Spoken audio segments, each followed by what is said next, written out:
আল্লাহ রাব্বুল আলামিনের দরবারে শুকর যে আমরা আল্লাহ সুবহানাহু ওয়া তাআলার হুকুম জুমার নামাজ আদায় করলাম। নামাজের পরে এখন আমরা অল্প সময়ের জন্য একটা দোয়া করে আমরা খানা খাবো ইনশাআল্লাহ। আজকে আমাদের কাছে যিনি দোয়ার প্রার্থী হয়েছেন জনাব আব্দুল্লাহ মোহিত মিথুন ভাই, উনি আগে মহানগরে থাকতেন, উনি এখন মিরপুরে থাকেন, ওনার পরিবার এখানে থাকে। গত বছর এই দিনে ওনার আম্মা আল্লাহ রাব্বুল আলামিনের ডাকে সাড়া দিয়েছেন এবং এর আগে ওনার আব্বাজান আরো বহু আগে ইন্তেকাল করেছে।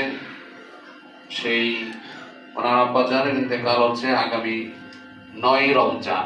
প্রতি বছর আমাদের এখানে ইফতারির এবং খাবারের আয়োজন করে থাকেন ব্যবস্থাপত্র সারা দীর্ঘদিন যাবৎ আমার সাথে সম্পর্ক হওয়ার কারণে ওনারা এটা করে যাচ্ছেন এবং আগামীতেও করবেন।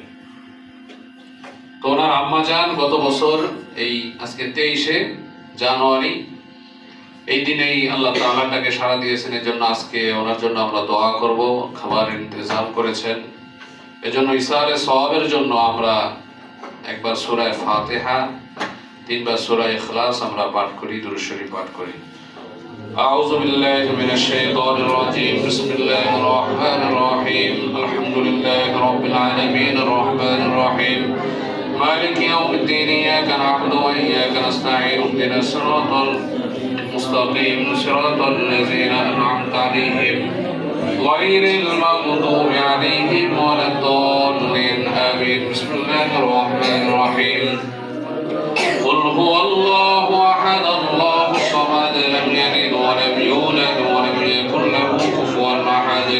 بسم الله الرحمن الرحيم. قل هو الله أحد الله الصمد لم يلد ولم يولد ولم يكن له كفوا أحد. بسم الله الرحمن الرحيم. قل هو الله أحد الله الصمد لم يلد ولم يولد ولم يكن له كفوا أحد. بسم الله الرحمن الرحيم.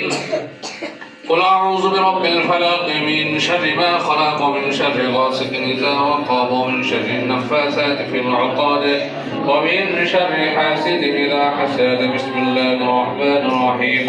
قل أعوذ برب الناس ملك الناس إله الناس من شر الوسواس الخناس الذي يوسوس في صدور الناس من الجنة والناس. بسم الله الرحمن الرحيم. ويل لكل همزة